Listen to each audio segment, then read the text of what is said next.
Well, Israel has deployed its troops near the Gaza Strip as the 5-day ceasefire is coming to an end later on Monday. New footage shows Israeli tanks and bulldozers are amassing near the besieged enclave. Meantime, Palestinian and Israeli envoys continue indirect negotiations on a lasting truce in Cairo. But both sides, that is, say gaps remain over a long-term deal. The Palestinian resistance group Hamas has threatened a long war if Israel does not heed its demands, including the lifting of the siege on Gaza. Meanwhile, the Israeli Prime Minister Benjamin Netanyahu has warned of harsh strikes if rocket fire resumes. Over 2,000 Palestinians, mostly women and children, have been killed in the recent Israeli onslaught on Gaza.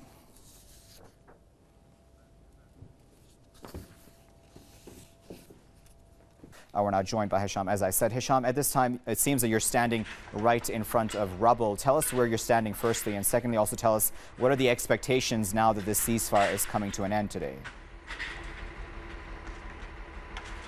We can tell that the people do not trust the continuation of the ceasefire, as they are expecting that the escalation might, or it's highly possible to go back again, and there will be more attacks as before of the ceasefire. People from this area are actually started leaving now from their houses, or the rubble of their houses to be more accurate. They are moving back either to the UNRWA school shelters or to their relatives where they are staying, or the other places they could manage, or some of them were fortunate to find a place to stay. Others are still homeless, are still staying in the open air, in the streets. They have nowhere to go. So these people are still expecting what's going to happen in the next, like tomorrow. There's less than 12 hours now until the ceasefire, the 5-day ceasefire announced from Egypt, ends. After that, no one knows here what's going to happen. Are they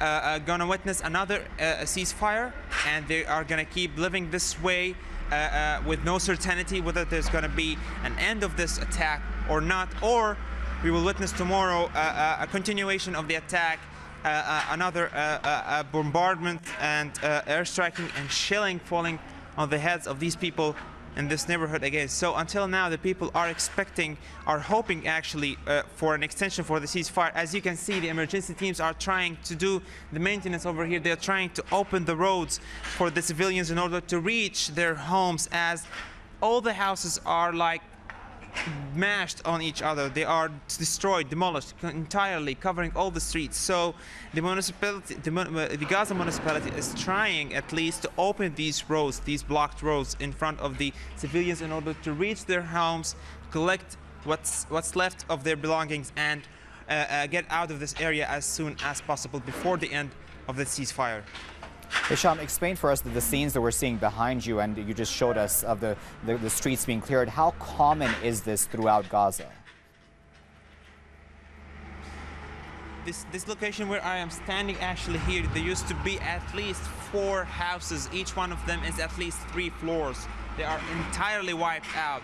We could see huge big holes caused by the barrels, the explosive barrels dropped from the Israeli warplanes on these neighborhoods. As you can see, the destruction is completely devastating. It's entirely, all the houses are destroyed. All the houses are brought down to the ground. It's like it can be, as you can see, the picture actually speaks more than anyone could describe. We are standing before a mosque over here. This mosque is entirely destroyed. We could collect the books of Al-Quran, the Holy Quran, out of the rubble, from under the rubble.